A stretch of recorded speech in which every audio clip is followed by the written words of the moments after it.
This is the aftermath of a hurricane. Sunday morning, August 17, 1969.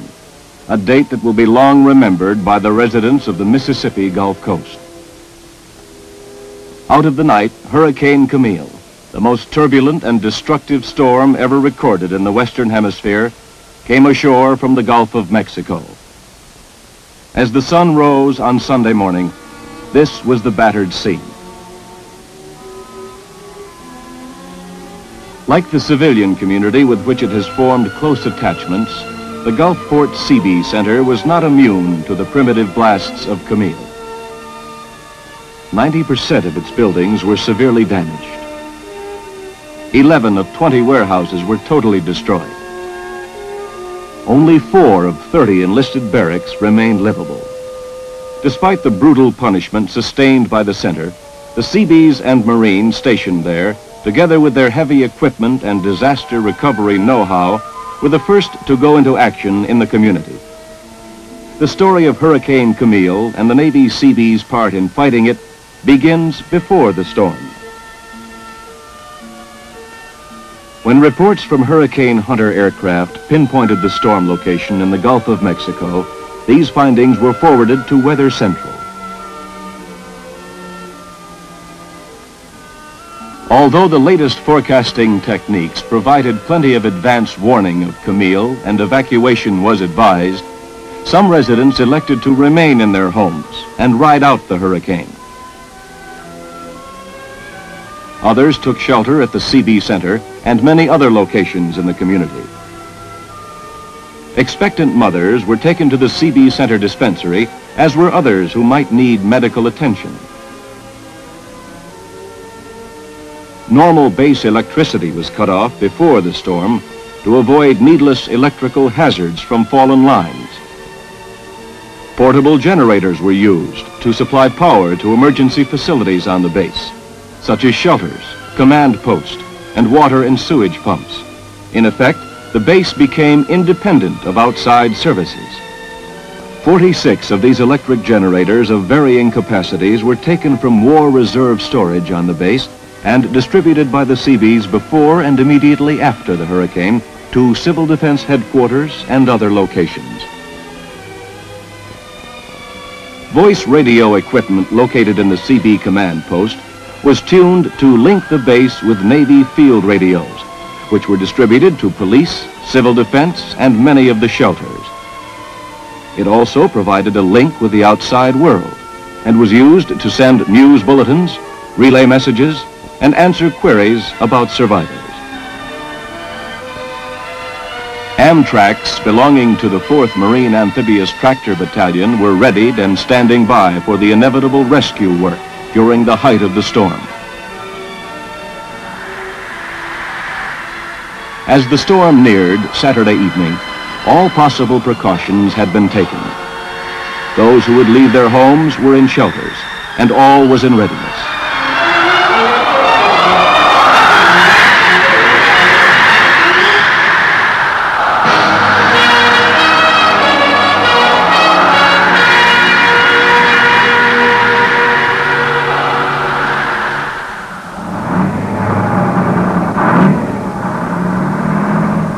The first sounds at dawn after the passage of Camille were the roaring diesel engines of Seabee heavy construction equipment moving out into the stricken community. Clearing of the Seabee Center could wait. On the coastal highway in Pass Christian, the Seabees of MCB 121 set up a command post in one of the few buildings in the area left usable, the VFW meeting hall. It was from this modest headquarters that the rescue and cleanup operations in that area were directed. Mobile Construction Battalion 74, practically on its way to Vietnam, was detained for rescue work in West Gulfport and found plenty to do in the area before finally departing. Walkie-talkie radios, indispensable for the control of such wide-ranging activities, were checked out by Seabee communications specialists and issued to key personnel. Mobile Construction Battalion 128 returning to home base at Gulfport from a tour of duty in Vietnam, found little they could call home, thanks to Camille. They immediately volunteered and wound up in the thick of the rescue and cleanup operations in Long Beach, between Gulfport and Pass Christian.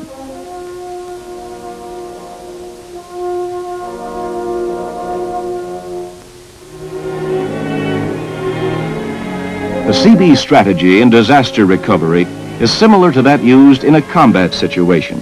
Secure the area by removing danger imposed by fallen power lines, broken water and gas mains, and open roads so that essential vehicles can enter isolated areas. With emergency roads made passable, Seabee rescue teams moved into heavily damaged areas to search for survivors. Hundreds of people trapped by mountains of debris and isolated by high water and impassable side roads awaited rescue. In a shoulder-to-shoulder sweep through the rubble, rescuers made certain that they would miss no one. When the extent of the disaster was flashed to Governor John Bell Williams of Mississippi, he met with Captain Hill, the Seabee Center's commanding officer, and directed him to take charge of rescue and evacuation of survivors in the Pass Christian and Long Beach area. Isolated pockets of refugees were gathered together, registered for identification purposes, and evacuated to the Seabee Center, where a hot meal, medical aid, clothing, and shelter awaited them. Navy doctors and medical corpsmen provided first aid and other medical care, not only to the 13 Seabees who were injured, but to all civilians who needed it.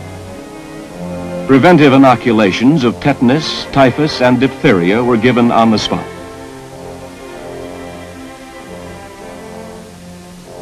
Patients from a nursing home in Pass Christian and those from the hard-hit Veterans Administration Hospital in Gulfport were evacuated from their shelters by Seabees, Army, and Air Force personnel.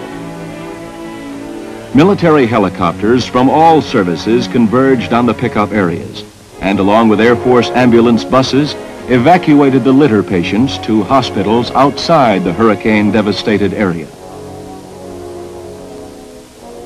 The helicopter was the only rapid transportation available and proved to be a true angel of mercy.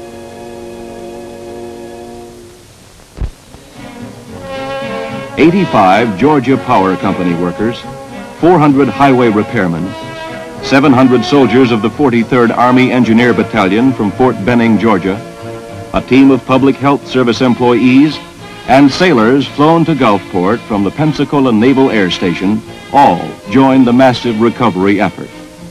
Tents and mess facilities provided at the Seabee Center temporarily housed and fed this vast army of rescue workers. Many of the 2,500 Seabees, sailors, and Marines who participated in the rescue and cleanup efforts had families like their civilian neighbors who were forced to flee for their lives. These added burdens and worries, however, appeared to serve only as a spur to their labors. Water tank trucks filled from the Seabee Center wells provided supplies of clean water in areas where civilian water mains were inoperative or polluted. As news of the Gulf Coast disaster reached other parts of the country, Americans from all over sent food, clothing, and medical supplies. Nearby naval installations sent hundreds of cases of sea rations for Seabees working day and night in hurricane-affected communities beyond the reach of the hot meals available at the Seabee Center. It was along the Gulf beaches and within the first few blocks ashore that the most damage was sustained, for it was here that Camille met the first solid resistance to her 200-mile-an-hour winds. Seagoing freighters suffered the same humiliating fate as lesser craft caught up in the destructive winds. Shrimp boats, tugs, and barges, anything afloat, found itself beached the morning after.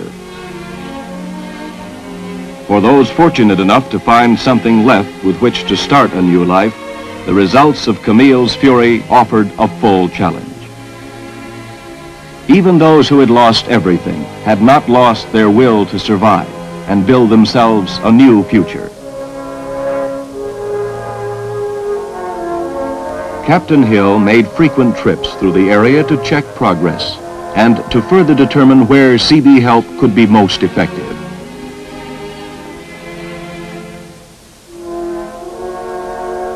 Camille Court, a community of mobile homes provided by the Department of Housing and Urban Development, was constructed near the center by Seabees of MCB 128. The community is open not only to the families of civilians and Seabees assigned to the center, but to any family who lost its home during the hurricane.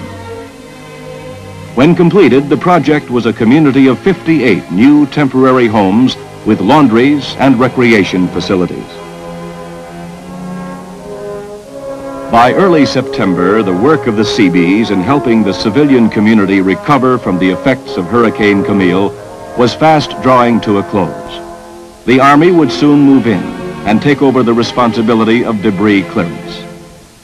The Seabees could look back with great pride at their accomplishments during the hectic aftermath of the Western Hemisphere's greatest storm.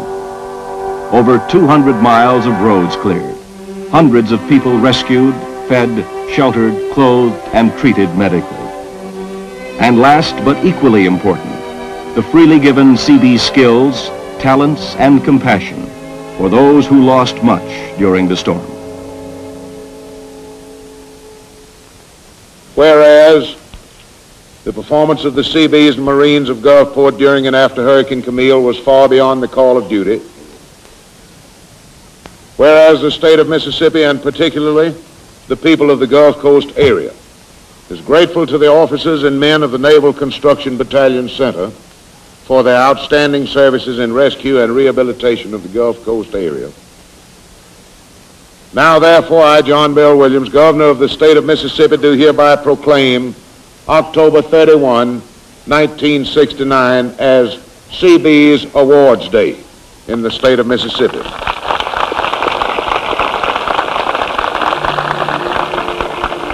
And call the attention of our citizens to the proud record of the Seabees and Marines of Gulfport, and extend best wishes of all Mississippi for the proud and successful Naval Award ceremony recognizing their performance related to Hurricane Camille.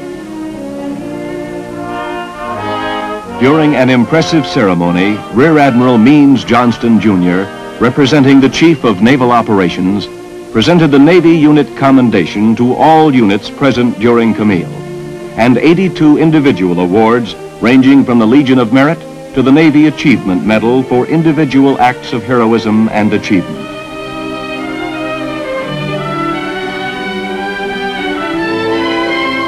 "53 comparable awards were made to civilian employees of the base.